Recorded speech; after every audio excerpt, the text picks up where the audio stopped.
오신 여러분을 진심으로 환영하며 축복합니다. 아멘. 날씨가 이제 여름이 되는 것 같아요. 더운 날씨에 야외에서 일하실 때 주의하시기 바라겠습니다. 여러분들이 기도해 주신 덕분에 몽골에 성경 배달 잘하고 돌아왔습니다. 여러분의 기도 덕분에 하나님 은혜 많이 경험하고 왔어요. 특별히 현지인 사역하시는 사역자들 4개 교회에 다녀왔는데요. 참 보람이 있더라고요. 우리의 삶을 하나님 은혜 보고 전하며 사는 은혜가 있는 여러분 되시길 바라겠습니다. 아멘. 우리가 이렇게 사는 이유는 다른 거 아니에요. 하나님께서 우리에게 생명 주신 이유는요, 이 땅에서 뭐 좋은 거 먹고 잘 살라고 이 땅에 살게 하신 게 아니고요, 예수 그리스도 전하여 보여주며 살라고 이 땅에 살게 하신 거예요. 여러분, 우리의 삶의 목적은 오직 예수 그리스도입니다. 아멘. 그 다른 데 의미 둘 거 없어요. 이 땅에서는 여러 가지 의미 두고 살 수 있어요. 정치에 나서는 자들은 자신의 이름 내려고 하고요, 유명한 연예인 되는 것도 필요할 수 있고요, 다양한 부분에서 영향력 미치는 사람 될 수 있습니다. 하지만 그 모든 것이 하나님 앞에 무슨 의미가 있느냐가 중요해요. 정치인은 정치인으로서, 연예인은 연예인으로, 또는 유명인은 유명인으로, 경제인은 경제인으로 자신에게 주어진 자리에서 그걸 통하여 하나님께 영광 돌리는 것, 이게 중요한 거예요. 아멘. 거기에 하나님이 없다면 그 삶은 공허해요. 여러분, 왜 수많은 인기 있던 연예인들이 갑자기 자살을 합니까? 목적을 모르기 때문에 그런 거예요. 그러다 보니까 자기의 인기가 떨어지는 것 같고 자기의 뭔가 부족한 것 같으면 험하게 하는 거죠. 그러다가 자살하는 거예요. 여러분, 우리의 삶의 목적이 하나님께 있음을 바로 알고 있으면요, 그러지 않습니다. 아멘. 인기가 있어도 감사하고 없어도 감사하고 오직 그분을 위해 우리가 할 일만 있다는 거예요. 여러분, 좋은 일을 했어도 하나님과 예수 그리스도의 이름으로 하나님과 관계에 있으면 의미가 있지만, 좋은 일이지만 내가 하고 싶어서 내 욕심이 한 일이라면 그건 의미가 없어요. 우리 삶의 모든 의미는요, 오직 예수 그리스도를 통해서만 의미가 있음을 믿으시기 바라겠습니다. 아멘. 그렇게 사셔야 돼요.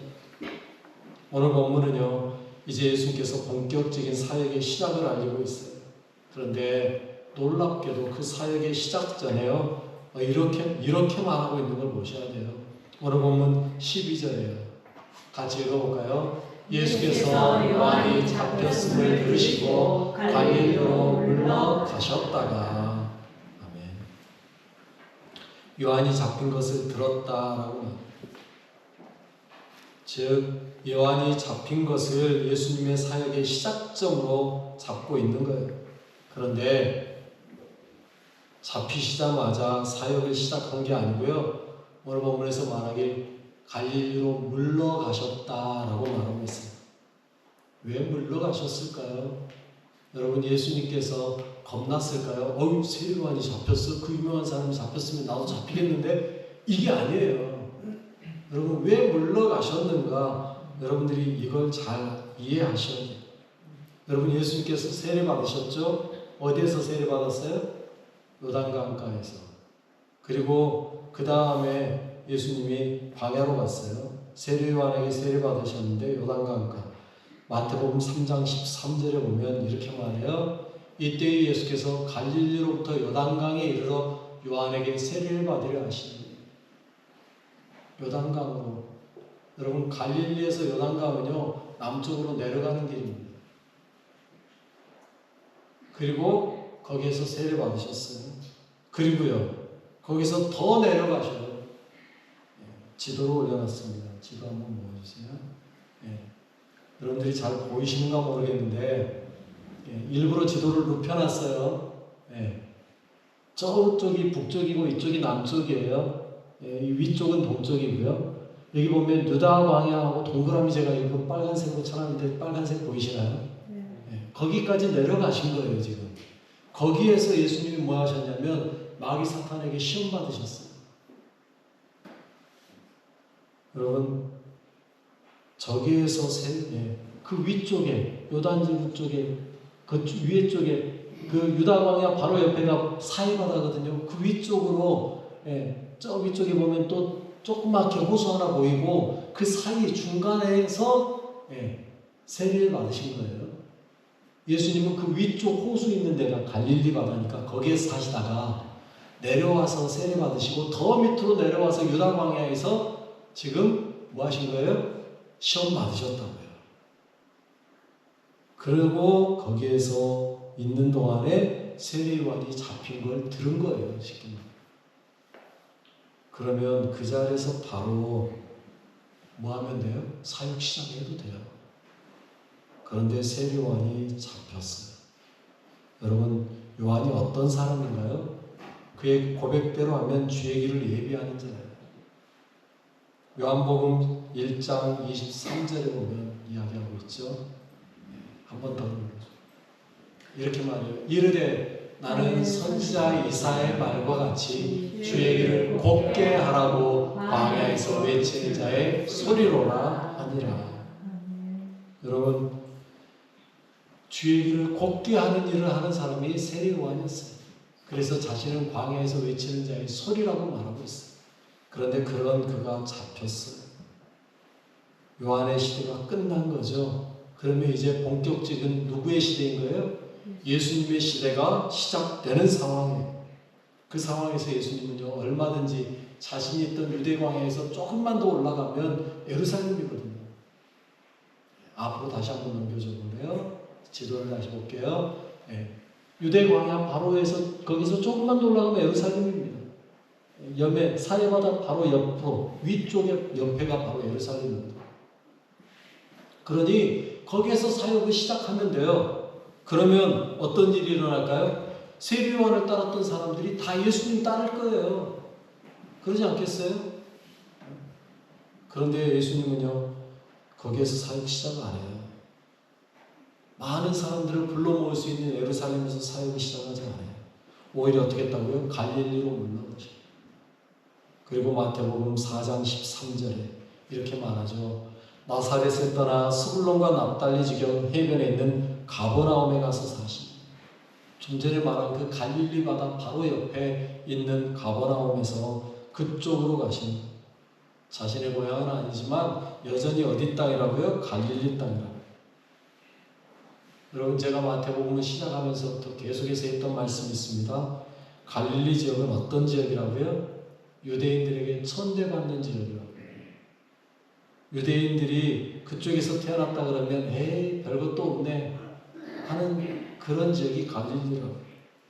오늘 본문에서도 그걸 이야기하고 있잖아요. 15절로 16절에 이렇게 말하고 있거든요. 같이 읽어볼까요? 스불론 땅과 납달리 땅과 요단강 저편 해변길과 이방의 갈릴리여, 흑암에 앉은 백성이 큰 빛을 보았고 사망의 땅과 그들의 앉은 자들에게 빛이 비치었도다 하였느니라. 아멘. 이게요, 단순한 말이 아니고요, 이사야 선지자가 한 말씀입니다.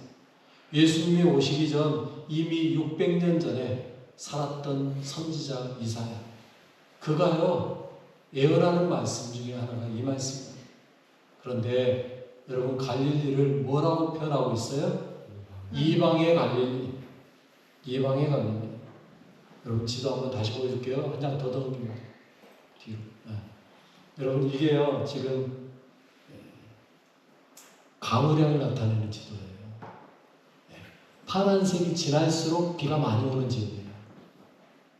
그런데 여러분 보세요. 예수님이 시험 받았던 유다 광야는요, 말 그대로 비가 거의 없습니다. 색깔 자체가 연하잖아요.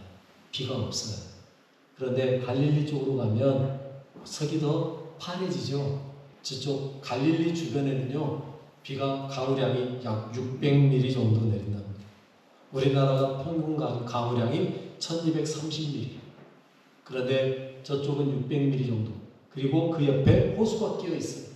그러니 저쪽이 훨씬 살기가 더 좋죠. 이 밑에 쪽보다. 그러다 보니까 여러분, 예수님이 살던 시대에는 당시가 누가 주둔하고 있었어요? 로마군이요. 여러분 같으면 어디에서 살고 싶으세요? 여러분이 선택해서 살 수 있다면 저 같아도 갈릴리 바다 쪽에 살아요. 저는 특히 가봤잖아요. 가서 보니까 갈릴리 바다는요, 야, 행복한 곳이에요. 얼마나 풍부한 곳인지 모릅니다. 이스라엘 땅이요, 참 신기해요. 광야, 땡볕 같은 그런 곳이 있는가 하면요, 올라갈수록 훨씬 좋은 땅이에요. 저 위에 보면 헤르몬산이 있는데요, 그 헤르몬산은요, 자기들 표현대로 하면 만년설이 있다고 이야기해요. 그래서 이스라엘 땅이요, 스키 타러 가는 곳이죠. 헤르몬산입니다. 우리는 스키는 생각도 안 할 것 같죠, 이스라엘은. 근데 아니요. 이스라엘 사람들도 헤르몬산에 가서 스키를 탑니다. 모든 물의 근원이 저기에서부터 시작해요. 이스라엘의 모든 물은요, 저 헤르몬산에서 내려오는 물, 요단강에서 이 사람들을 먹여 살려요. 그러니 위쪽으로 올라갈수록 좋단 말이에요. 로마 사람들도요, 그래서 저기에 주둔하고 있는 거예요. 이방의 갈릴리라 불릴 수밖에 없는 거예요. 그런데 여러분, 이사야 시대에 그 땅은 이방인의 땅이었을까요? 아니었을까요? 아니었단 말이에요. 그런데 이미 이사야 선지자는요, 그 땅을 이방의 갈릴리라고 부르고 있다는 사실이에요. 알고 있었다는 사실. 이사야 선지자는 예수님이 오실 때쯤이면 그 땅이 이방인이 다스리는 땅이 될 것을 알고 있었어요. 그래서 이방의 갈릴리라고 합니다. 그런데 이방의 갈릴리만으로 끝난 게 아니잖아요. 그 다음 단어에 재밌는 말들이 나오죠. 뭐라고 그래요? 흑암에 앉은 백성, 사망의 땅, 그늘에 앉은 자들이라고 불러요. 여러분 한번 생각해 보십시오. 이방인들이 와가지고 그들을 통치하니 얼마나 그들은 힘들고 어렵겠습니까? 흑암의 땅일 수밖에 없어요. 사망의 땅이 될 수밖에 없어요. 그늘에 앉은 자들이 될 수밖에 없다. 얼마나 마음이 아픈지 몰라요. 얼마나 속상한지 몰라요. 여러분 특별히 예수님은 누구셨어요? 마태가 말하는 예수님은 누구라고 이야기했어요? 유대인의 왕. 유대인의 왕. 그 유대인의 왕이 예루살렘 가서 사역을 해도 시원찮은데 갈릴리로 가서 거기에서 사역을 시작하는 거예요. 이방인의 땅, 흑암의 백성들, 그리고 사망의 땅, 그늘에 앉아있는 자들에게 왕이신 분이 가셔서 사역을 시작하는 거예요. 여러분, 가버나움입니다. 가버나움이 무슨 뜻인가 봤더니 나움의 동네라는 의미라고 이야기하더라고요. 나움의 동네. 나움은 뭘까 하고 또 찾아봤더니 인정이 있는 이라는 뜻이에요. 그러면 그 말을 그대로 바꾸면 인정 있는 마을이에요. 인정 있는 마을. 그런데 인정 있는 마을이었는지 모르지만 로마군이 주둔하면서부터 그 땅은 인정이 사라졌어요. 오직하면 흑암에 앉은 백성이 됐겠어요. 사망의 땅이라 불렸겠어요. 왜 그늘에 앉은 자들이 됐겠습니까? 그 땅이요, 갈릴리에서는 가장 큰 지역이었습니다. 가버나움. 그리고 그곳엔요, 회당도 있었고요, 세관도 있었어요. 왜요? 갈릴리에서 나온 모든 물고기는 다 가버나움에서 판매가 됐어요. 그러니 세관이 있을 수밖에 없죠. 그리고 로마인들이 거기에서 얼마나 억압을 했겠습니까? 그러다 보니 유대인들에게 흑암에 앉은 백성이 될 수밖에 없었고 사망의 땅이 되고 그늘에 앉은 백성이 될 수밖에 없는 거였어요. 그런데 예수님은 바로 그곳에서 사역을 시작했어요. 인정이 있는 땅이지만 인정이 사라져버린 그 땅에서 예수님은요, 자신의 모든 사역을 시작을 했어요. 왜요? 예수님이 이 땅에 오신 목적과 가장 부합하기 때문에 그래요. 그분은 오늘 본문에서 말한 대로 뭘로 오셨어요? 빛으로 오셨어요. 큰 빛이 되어 주셨어요. 흑암의 땅에, 사망의 땅에, 그늘진 땅에 합당하게 빛이 되어 주신 분이 바로 예수님이세요. 아멘. 여러분, 어떻게 보면 우리가 바로 갈릴리 사람 아닌가요? 여러분, 우리가 흑암에 앉아 있지 않았나요? 우리가 사망의 땅에 그들에 앉아 억울한 일 당하며 억압당하며 고통당하며 살지 않았습니까? 나는 그런 거 없는 것 같은데 라고 생각하는지 모르겠는데 아니요. 여러분, 지금 이 환한 세상에 무슨 빛이 필요할까라고 말할지 모르지만 여러분 우리 안에 있는 우리의 영적 흑암을요 우리가 느끼셔야 된다고요. 여러분 시대가 더 갈수록 더 어두워져 가고 있지 않습니까? 동성애자들이 판을 치고 있고요. 세상은 범죄로 더 가득해졌고요. 또 이제 6월달 되니까 또 퀘어 축제라는 걸 하겠다고 동성애자들이 신청해서 한다네요. 서울에서부터. 그게 무슨 축제인지 모르겠어요. 다 드러내놓고 보여주는 게 무슨 축제입니까? 왜 그렇습니까? 시대가 어두워져서 그래요. 사망이 판을 치고 온통 세상이 그늘로 덮여 있습니다. 그러다 보니 우리 안에는 우울함과 짜증과 속상함과 분노와 좌절로 가득 채워져 버린 여러분 그게 흑암인 거예요. 그게 흑암. 그게 사망이에요. 그게 그늘이라고요. 여러분 많은 사람들이 왜 힘들어하고 어려워합니까? 내 안에 참된 빛이신 예수 그리스도가 없다 보니까 그 빛을 발견하지 못하다 보니까 여러분 자기 연민, 자기 자랑, 알량한 자존심에 속아서 그래서 조금만 자존심을 건들면 뭔가 큰일 나는 것처럼 자존심에 금이 가면 자기가 죽는 것처럼 난리를 치는 거죠. 분노하는 거죠. 그리고 그 분에 못 이겨서 결국 뭐예요? 뛰어내리는 자살하는 일들이 일어나고 있는 거예요. 왜요? 내 안에 빛이 없기 때문에. 그 안에 빛이 없기 때문에 안타까운 일이 일어나고 있는 거예요. 여러분, 여러분 안에 빛으로 오신 예수 그리스도를 온전히 받아들이시길 바라겠습니다. 아멘. 그래서 여러분 안에 있는 흑암, 사망, 그늘들을 다 제거하셔야 돼요. 아멘. 쫓아내셔야 돼요. 그럼에도 불구하고 여전히 내 안에 뭔가 두려워진 게 있다면 주님 앞으로 예수의 이름으로 선포하십시오. 선포하면 힘이 있습니다. 강력한 능력이 나타납니다. 흑암에 앉은 백성들이 큰 빛을 보았다라고 말했어요. 사망과 그늘에 있는 자들에게 빛이 비쳤다라고 분명히 말씀하고 있습니다. 그분이 우리 주님이세요. 주님은 예루살렘으로 가지 않았어요. 갈릴리로 오셨어요. 비록 유대인의 왕이지만 죄인들을 위해 오신 주님은 화려하고 휘황찬란한 예루살렘이 아니고요.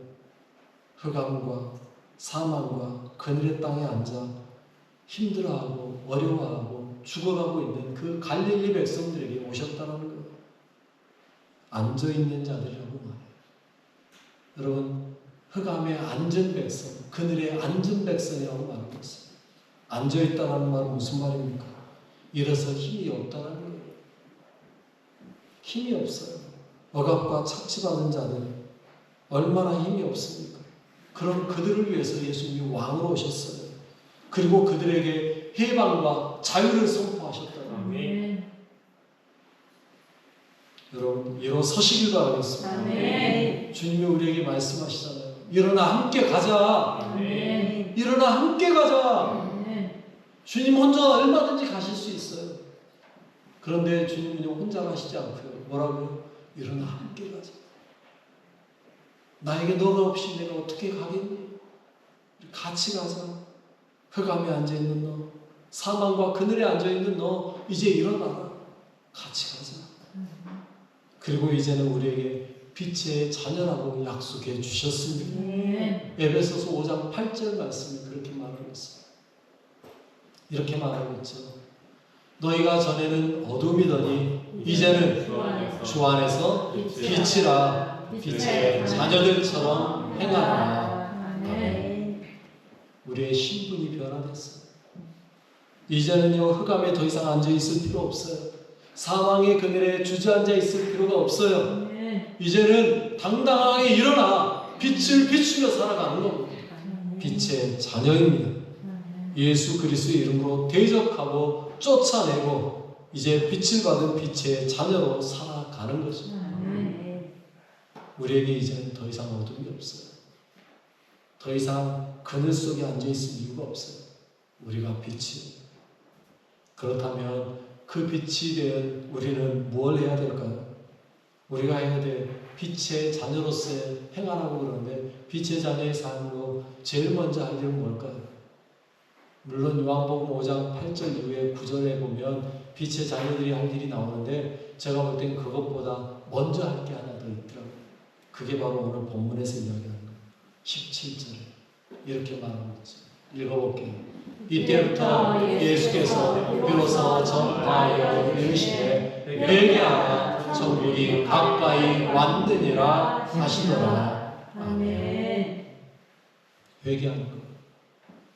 여러분 회개가 빛으로 들어가는 가장 첫 번째 방법. 아멘. 우리가 빛으로서 할 수 있는 최고의 것은 회개입니다. 회개하지 않고 우리가 빛이 된다고 말하는 건 거짓말이에요. 여러분 어둠 속에 빛이 비쳤을 때 어둠 속에 그냥 주저앉아 있는 것 이건 회개가 아니에요. 어둠 속에 빛이 비쳤을 때 우리가 빛을 향해 나아가는 것 그게 회개예요. 사망의 그늘에 앉아 있다가 빛이 비춰질 때 그 사망의 그늘에서 벗어나 빛으로 나아가는 것 이게 회개라고 해요. 그냥 입으로만 믿습니다 하는 게 회개가 아니에요. 예수님의 말씀을 듣고 그 말씀대로 믿고 살아가는 거예요. 그게 회개라고 해요. 내 힘으로 내 죄를 어떻게 할 수 없어요. 내 능력으로는 내 죄에서 벗어날 수 없어요. 흑암에서 벗어날 수 없어요. 그렇기 때문에 예수님이 빛을 비춰주셨어요. 그러면 힘들고 어려워도 그 빛을 향해 나아가야 된다는 거예요. 전진하셔야 된다는 거예요. 그 자리에 주저있으면 앉아있으면 안 돼요. 일어나셔야 돼요. 그리고 나아가는 겁니다. 그게 회개예요. 삶에서 내가 믿는 대로 주님이 내게 말씀하신 대로 살아보는 거죠. 물론 어려워요. 오늘 우리 장로님 기도처럼 70번씩 7번 용서하는 건 어려워요. 못해요. 하나님 말씀대로 사랑하라 그러는데 사랑하는 건 어려워요. 그러나 어렵다라고 포기하는 게 아니라 해보는 거죠. 하려고 노력하는 거죠. 하다가 넘어지면 다시 일어나서 가면 돼요. 의인이 다른 거 있나요? 7번 넘어져도 다시 일어나 가는 것 이게 의인이에요. 살아보는 것, 해보는 거예요. 그게 진짜 회개라고. 해도 안 됩니다. 안 되는 게 정상이죠. 왜요? 내 힘으로 하면 안 되는 거예요. 그러나 주님께서 우리에게 빛을 비춰주시고 할 수 있는 힘과 능력을 주셨어요. 그래서 가는 거예요. 여러분 그렇게 나아가는 자가 진정한 그리스도입니다. 예수님께서 이 일 위해 오셨어요. 그분은 얼마든지 예루살렘 가서 사역할 수 있었고요. 모든 사람들을 자신의 종처럼 부리고 명령하며 이렇게 따라 이렇게 해 말할 수 있는 분이셨어요. 그런데 주님은 그렇게 하지 않으셨어요. 오히려 그분은요 유대인의 왕으로 오셨지만 왕 노릇하기 전에 흑암에 앉은 백성 사망과 그늘에 앉아있는 자들에게 빛으로 오셔서 그들을 구원하기로 작정하시고 오셨습니다. 그리고 거기에서 사역을 시작했어요. 왕이 아니라 섬기는 자로 이 땅에 오셨어요. 그분은 유대인의 왕이고 우리에게 빛이십니다. 그런데 그 빛을 우리에게 온전히 다 보여주셨고요. 비춰내 주셨습니다. 우리는 그 빛 따라가는 거예요. 그 빛이 이끄는 대로 따라가는 거예요. 그 빛이 우리에게 일어나라 하면 일어나는 거고요. 함께 가자 하면 가는 거고요. 그러다가 쓰러지면 다시 주님에게 손 내밀어 주님 나 좀 잡아주세요 외치는 거고요. 그러면서 끝까지 함께 가는 것 그게 우리가 할 일이에요. 그게 회개예요. 넘어지지 않는다라고 말하지 않겠습니다. 쓰러지지 않는다라고 말하지 않겠습니다. 우리도 가다 보면 쓰러지고요. 넘어지고요. 자빠지고요. 코도 깨지고요. 어떤 땐 다리도 부러질 수 있습니다. 그러나 그 상황에서도 끝까지 예수님 손잡고 한 발 한 발 뛰는 거죠. 그게 진짜 회개예요. 주님께로 나아가는 거. 포기하지 마세요. 포기하지 마세요. 주님께로 나아가는 걸 포기하지 마세요. 쉽지 않아요. 이번에 몽골 가서 보니까 참 어렵게들 사역하고 계시더라고요. 다음 주에 몽골에 대한 사회보호를 제대로 할 텐데요. 정말 힘들고 어려운 자리에서도 그 현지인 사역자들이 최선을 다해서 사역하고 계시더라고요. 상황을 보니까 거의 우리나라 70년대예요. 그 땅이. 그럼에도 불구하고 힘들지 않게 그들은 최선을 다하는 모습을 보면서 도전이 됐습니다. 저렇게 열악한 환경 속에서도 열심히 빛의 자녀로서의 사명을 감당하는 그들을 보면서 나도 좀 더 힘내야겠구나라는 생각을 했어요. 여러분, 그거예요. 힘들고 어렵고 좌절될 수도 있지만 그럼에도 불구하고 끝까지 나아가는 것. 그게 빛의 자녀의 사명임을 잊지 마시고 흑암에 주저앉지 마십시오. 사망에 넘어지지 마십시오. 아멘. 사망의 그늘에서 주저앉아서 그냥 무너지지 마시고 다시 일어나 빛을 향해 나아가시는 거룩한 주의 백성들 되시길 바라겠습니다. 아멘. 빛의 자녀가 되신 여러분들을 진심으로 사랑하고 축복하며 아멘. 기도하겠습니다. 우리 같이 기도하는데, 하나님, 나를 빛의 자녀 되게 하신 주님 감사합니다 기도하시고요. 회개하고 주님 안에서만 빛으로 살기 원합니다. 말씀대로 살게 없어서 나를 이끄시고 인도하여 주십시오. 주님 손 잡고 가게 없어서 우리 같이 기도하겠습니다. 하나님 아버지 감사합니다. 저희를 사랑하시고